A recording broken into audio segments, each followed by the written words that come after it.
Shanu to please start the recording of the session. Yeah, it's already started by... Okay, thank you. Assalamu alaikum and a very good evening to everyone. This time, IEEE Student Branch AMU is here with one of its greatest event, hosting the IEEE 2020 President-elect, Dr. Saifur Rahman, on the occasion of World Engineering Day for Sustainable Development.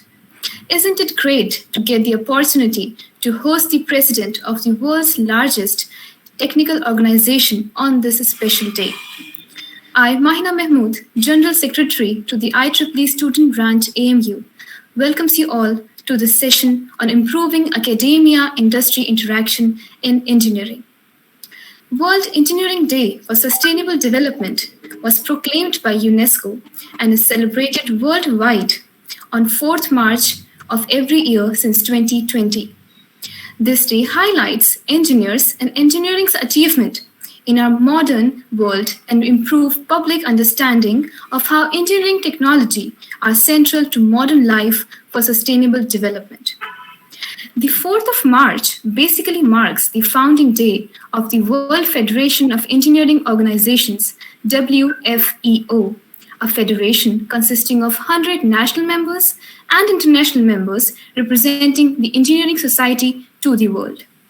The celebration of World Engineering Day is an opportunity to promote engineering. Mahina, Professor Saifur Rahman has joined. Sir, I welcome you to this program. Good morning to you because it's morning there. It is evening here. Thank you for joining, sir. Sir, I guess you are muted, Saifur Rahman, sir. We can't hear you. Thank you very much. I was listening to the introduction. Thank you, and I'll come back to the World Federation EO Day and other things in my talk. So go ahead. Thank you. Thank you, sir. So the celebration of World Engineering Day is an opportunity to promote engineering as a career and highlighting how engineering can change the world for the better. The day is an opportunity to engage with government and industry to address the need for engineering capacity and the quality of engineers around the world. I now request Mr. Abbas Sayed Nuruddin, Vice Chair IEEE Student Branch AMU, to highlight some of our branch's achievements. Over to you, Abbas. Good evening, everyone. This is Abbas Nuruddin, serving as the Vice Chair to IEEE Student Branch AMU. IEEE AMU falls under Region 10, R10, and is located in Uttar Pradesh, India. So in the past few years, we have tried to make IEEE AMU an essential part of our engineering college. It is basically a place where work meets fun. In line with the IEEE motto, Advancing Technology for Humanity, we have planned and organized technical workshops, expert talks, webinars, and we were very grateful to have had an interactive session by the former IEEE President, Ms. Susan Cathyland, in the past. We've also worked for humanitarian causes, for example, organizing various tree plantation drives and awareness campaigns. In the past, IEEE AMU was awarded the Best Student Branch Award, and very recently we have received a Branch Membership Growth Award by the IEEE UP section.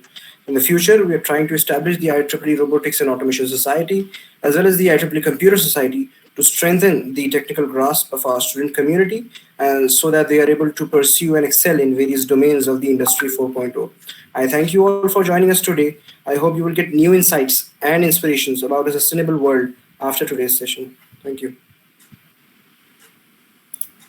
Thank you so much, Abbas, for showcasing our achievements in such a decorated manner.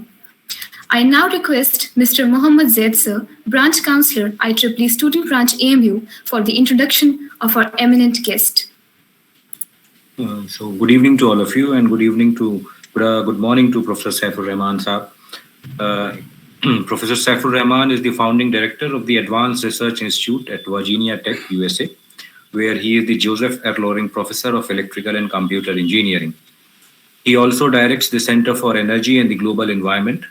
Sir is the 2022 President-elect, a Life Fellow of the IEEE and an IEEE Millennium Medal winner. He was the President of IEEE Power and Energy Society in 2018 and 2019 also. He is the founding editor-in-chief of IEEE Electrification magazine, which is a very popular magazine. Some of you may have gone through it, and IEEE Transactions on Sustainable Energy, another very, very reputed journal by IEEE. He's the founder of BEM Controls, a Virginia, USA-based software company providing building and energy management solutions. Sir has also visited our department in the past. He has also served as the chair of US National Science Foundation Advisory Committee for International Science and Engineering. Just to mention, Sir has a vast experience. He has published over 150 journal papers and more, and has been a part of more than 600 conference and invited presentations. In 2006, he served on the IEEE Board of Directors as the Vice President of the publications. He is a distinguished lecturer for the IEEE Power and Energy Society and has lectured on renewable energy, energy efficiency, and we have all gone through during our research days and about the SIR's publication. Sir is has visited many countries, more than 30 countries, and has lectured on renewable energy, energy efficiency, smart grid, energy internet, blockchain, IoT sensor integration, etc. So I welcome you, Professor Saifur Rahman Saab, once again, and from Department of Electrical Engineering and IEEE Student Branch. We are very happy that you have joined us and has taken time from your busy schedule. On the behalf of IEEE Student Branch, I welcome you, and we are very glad that you have been part of this program, which has been organized by IEEE Student Branch, and we will look forward that we will be having some great insights from you on the topic. Thank you. Over to Mahina. Thank you so much, Zaid sir. I now humbly request Dr. Saifur Rahman to kindly start the address. Over to you, sir. Thank you, Mahina, and thank you, Mohammad Zaid, for this kind introduction. It's my pleasure to be in front of you this morning, my time, evening your time. And as Zaid said, I have been to your campus some years back. So let me try to share my screen and get started. So let's see, enter screen. Why does it do this?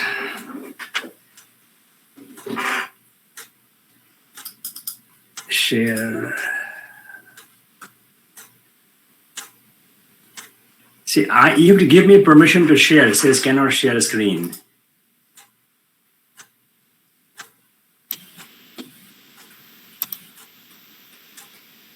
You have to allow me to share. Mahina? Yes, sir. How do we take care of this?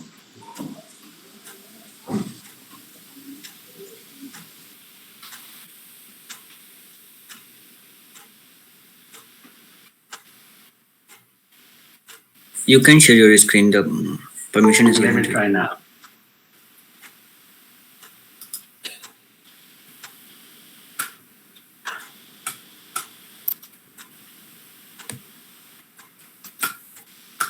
No, it doesn't allow me. Let me try again. Enter screen, new window. It only allows me to show what is on your screen. Let me try again. I cannot share the screen. Okay. 1 second, 1 second. There's a privacy issue on my end. Hold on a second.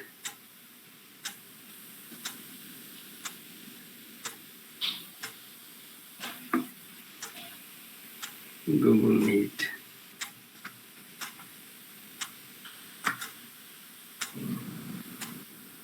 So Muhammad Rihan, let me send you my presentation email to you now. Or you can Okay, share sir. from your side. Can you do that? Yes, sure, sir. Please share that. Easy. Let me do that first and then try to play with this thing. Give me a second. That'll be easier for everybody to see it. What should I do? Give me a second. Give me a second.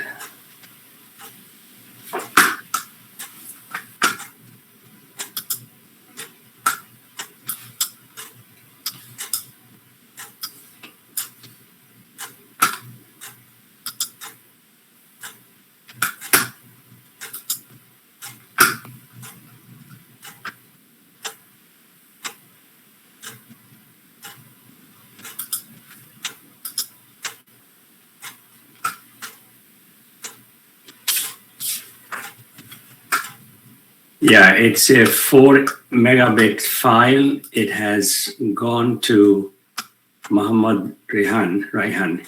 Should be getting it in a minute. Then you can put on the screen yourself and I can just play from here, do this from here. So when you get it, put it on your screen.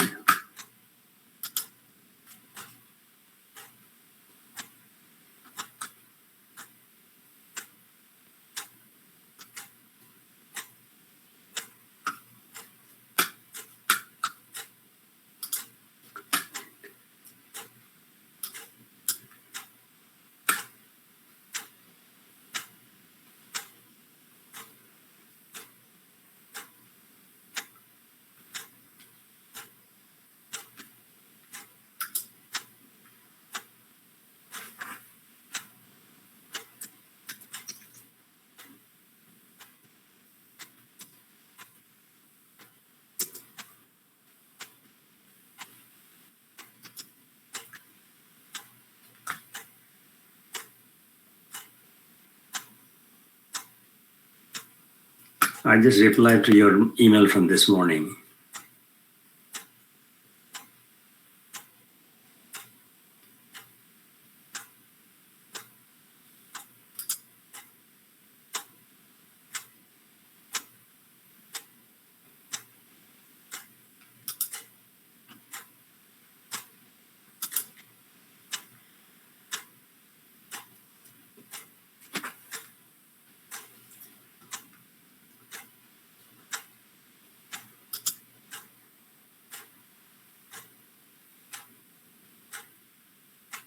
Okay, you can make it full screen.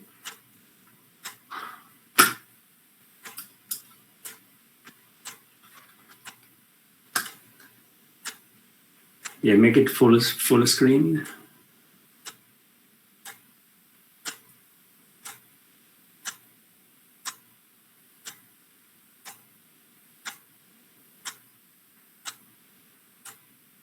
Can you make it full screen, Rehan?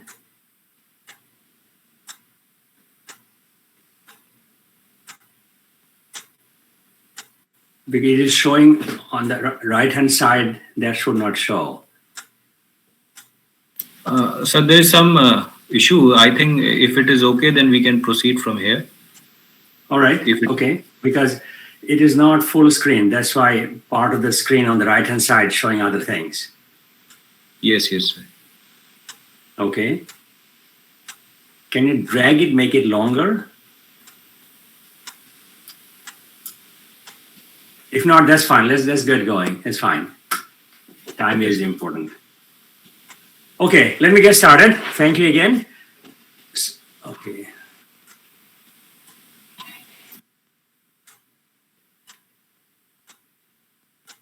All right, let me get started. That's fine. Leave it there, Rehan. So today is World Engineering Day, and we just heard Mahina mentioned about the World Federation of Engineering Organizations. They meet annually. They're meeting in Costa Rica on Monday, coming Monday. And I'm supposed to give an opening talk remotely from here because Costa Rica is COVID level 4, so I cannot go there. So this is very important, and I'm happy that AMU Student Branch have taken the initiative to organize this event today. So the broader community of engineers, students, India and outside, can take advantage of this. So next slide, please. What I did, I have put my talk PPT file on my website already. Go back. Yeah, this one, thank you. So this is my website, www.srahman.org. If you go there, you'll see this page. Next slide. Then if you click on the page on webinars, this is the I'm talking about right now, already there. If you're a smartphone, you can go there now, srahman.org, go to webinar page and you'll see this. Point is, you have the whole thing yourself. So listen carefully, don't have to take notes, because if you heard it as much as you can, then you have good questions, and we can talk about questions going forward. Okay, next slide, please. So here it is. This is the introduction to what I'm talking about now. For example, there are 4 things I want to highlight in this case, in the context of academy, industry, collaboration, and how 4th generation IR, industry revolution, helps this cause. So first of all, today things are going so fast, industry cannot help to wait trained engineers and get them to work. They have to work from day one. So they have to get a very fast pace. For that to happen, industry has to work closely with academia, universities like yours, so that the engineers you produce will be exposed to the challenges industry faces. So when they go to work for the industry, they're already aware of the problems. That's important. That is what I call industry-academy collaboration. This has become very good universities, the ones who are very successful in placing their graduates in industry, are very aware of this need. Simultaneously, industry was looking for institutions of learning which prepares the students in this thinking. That's important. So we call it digital revolution that's happening all over the world. India is in the forefront. Next slide, please. Here you'll see in the next slide how I define this collaboration from the university perspective and from the industry perspective. This picture that you see here now is focusing on the university perspective. Upper left-hand side, 3 things: academic leadership, long-term partnership, and shared vision with industry. Very important. I hope anybody from AMU now in the administration will hear this and see the thing is focus on long-term strategic partnership with flexibility. Not the same thing. That's one. At the same time, the second bullet below that, universities must involve people with networking and managerial skills, so that not all professors are good at talking to outside people. I know that very well. So there are people at any university who are more network savvy to do this. Similarly, academics with industry background, third bullet, have an advantage because they have worked in industry. They know how industry functions. They know what industry expects, and they are better agents of collaboration. On the upper right-hand side, universities need to redefine their mission and collaboration with industry. That mission needs to be part of the university's role as an institution of higher learning. Very important. Collaborate with industry. Next is universities' actions at the administrative level to overcome barriers related to university industry collaboration. What do I mean by this? Those of you who are professors, some have gone through tenure and promotion. When you come up for tenure promotion, the question is asked how good a teacher you are, number one. What is your research publication record? And how many students have you graduated with MS and PhD? They never ask the question, what have you done to develop industry linkage? That is not asked. If it is not asked, a young faculty member will not take the time to spend their efforts in that direction. That has to change. And finally, on the bottom right, there are 4 items that have to recognize. And number 1, long-term development of industrially relevant academic resources. Research projects must have industry linkage. Communication between industry and university. Then reduction of financial material cost for conflict. This is a very detailed issue here. All I'm saying, people who are spending time has to be encouraged and given the resource. And finally, there is a gap in this collaboration has to be met. So the next slide. If you look at the next slide, this is the industry perspective now. The one before was university, industry perspective. So I'm going very quickly going through this. You can see this later on. The industry personnel must be open to discussion within university professors and students. And at the same time, the industry partner must have this confidence that if they give research project to this university, it'll be done right. This is a challenge we face in the US and many countries. University is not always looked upon as capable of doing practical applied research. That has to change. Number 5 on the upper right-hand side, for successful knowledge transfer, the industry has to be able to absorb the innovative ideas university students, faculty have put together for practical application. This takes a lot of time because industry goes on their own track and sometimes difficult to inject new ideas which can become their mode of operation. And finally, for collaboration to be successful, you need good problem selection, teamwork, process management, and information dissemination. That means knowledge we get by doing a research project has to be transferred to industry quickly. Next slide, please. Here you see the 4-step process I'll follow very quickly today with you. So first is I'll briefly talk about the 4th industrial revolution, then talk about, based on that paradigm, how we can look at the future, the past, then talk about IEEE's role in doing this, and then briefly my experience in doing this. So next slide, please, Rehan. Here I show the definitions of 4 industrial revolutions. First one was mechanization, steam power. James Watt in England in 1860s developed the steam engine.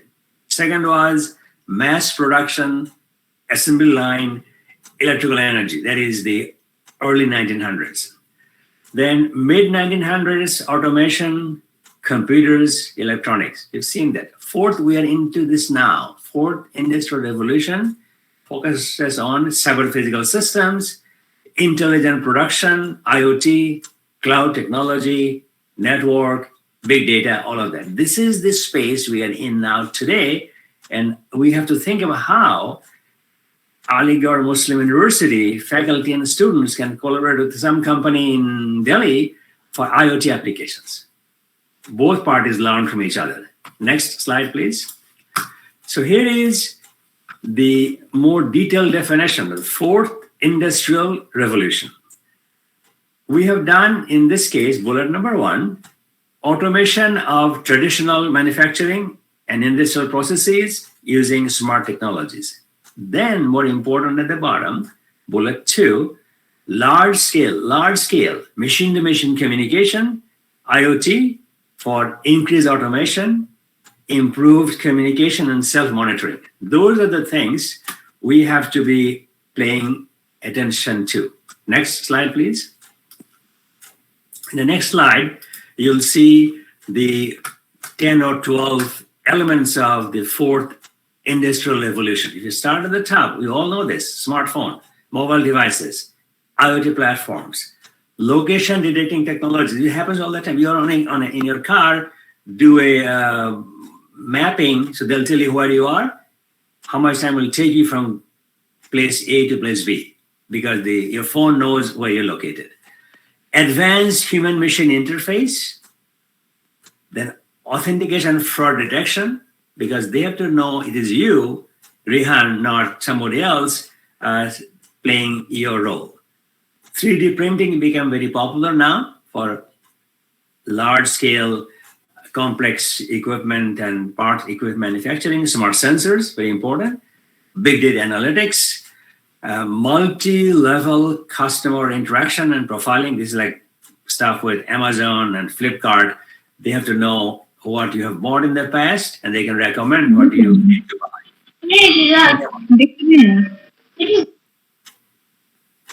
Somebody's microphone is on. Augmented reality, cloud computing, all of that. So we're moving very quickly. Next slide, please. Next slide, Rehan. in this slide, you are looking at, in this case, future possibilities of AIC. The first one, future possibilities of AIC is academy-industry collaboration. Again, I've said some of that already. AI, big data, cybersecurity, colonization of space, ocean floor. We are going beyond our traditional land-based space. Next slide, please. Here you'll see in the next slide, second part of this one, same thing. We talk about IoT platforms, cloud computing, unmanned vehicles, autonomous cars, image processing for recognition, face recognition, VLSI. Next one, please. Here you see more detail, data mining, biomedical, other possibilities. So look at the box on the lower left-hand side. University can negotiate with industry, understand their challenges, come up with new ideas, develop related platform or toolkits, and training course for industry. This is the role AMU can play. Talk to industry, learn their challenges, develop toolkit and manpower to give them what they need to do. Next slide. Here, I'm giving you what IEEE can do. IEEE, next slide, is a global organization. It has, you may know very well, more than 400,000 members. There are many student members, many at AMU. IEEE has 342 sections. India has about 11 or 12 sections and chapters. So I heard somebody mention robotics chapter is coming up. Next slide, please. So this is IEEE right here. We do a lot of things. Our strength is our diversity. We have 39 societies in IEEE. My own is power energy, the many others, robotics included. We have a big digital library. We have more than 5 million documents you can explore. We have more than 1,000 standards. We have 200, one second.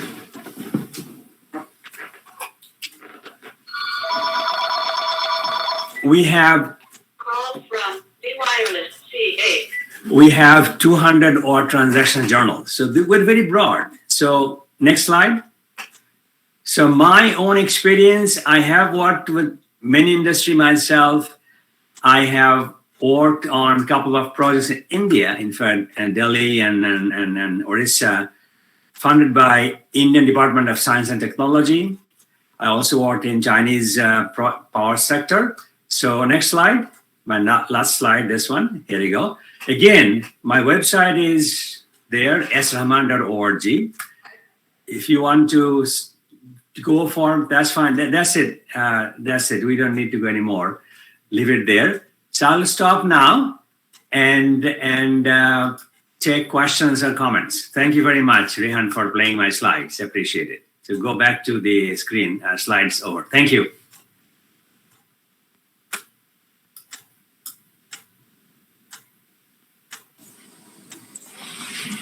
Any questions, comments? If time is up, we can close it down. It's up to you. I have a few minutes available. I think Sir Mukhtar Saab has joined. I'm really thankful, sir, for sparing time for this talk on World Engineering Day. And I'm sure all the participants have gained insight to this important issue of industry-academia interaction, and we are trying for improving in this area and definitely will work in this area. And the resource already you have mentioned, so we can always take benefit from your website on which this presentation is available. Zaid has mentioned that we have hosted you about 14 years back here, sir. And yes, both of your hosts are also there, sir. Professor Mukhtar Ahmed has joined us. If you want to talk. Professor Mukhtar Ahmed and Professor Badrul Hasan Khan Sahab has also joined, both the hosts. I think you have visited in 2007 or 8. Seven. BH Khan I know very well. I have been in communication with him and Mukhtar Sahab. Thank you. Nice to see you. Assalamu alaikum. So I'm on behalf of the IEEE Students branch and the whole Aligarh Muslim University. I am really thankful to you, sir, for joining us for this talk on World Engineering Day, and we'll sure try to improve work in this area of improving industry interaction, and we'll take lead in this area, sir. Thank you very much, sir, for joining us. Thank you very much. And I thank all the participants also.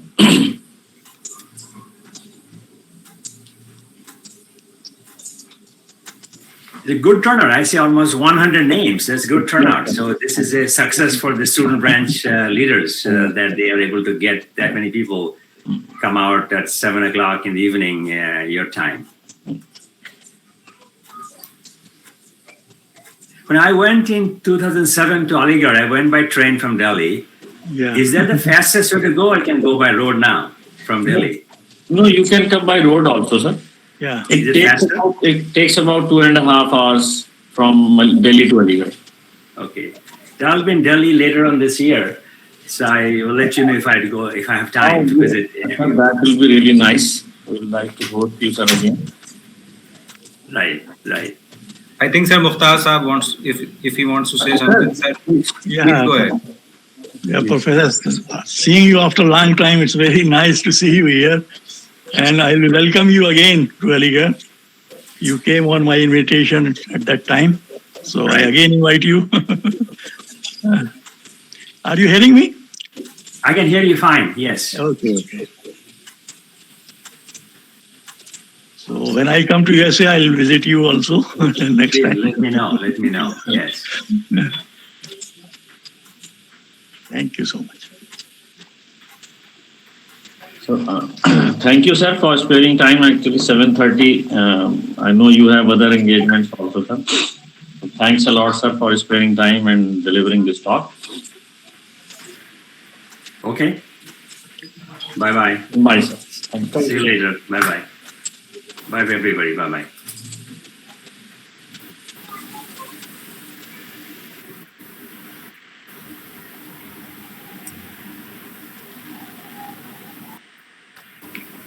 Thank you so much, everyone, for joining us today. With this, we close this event.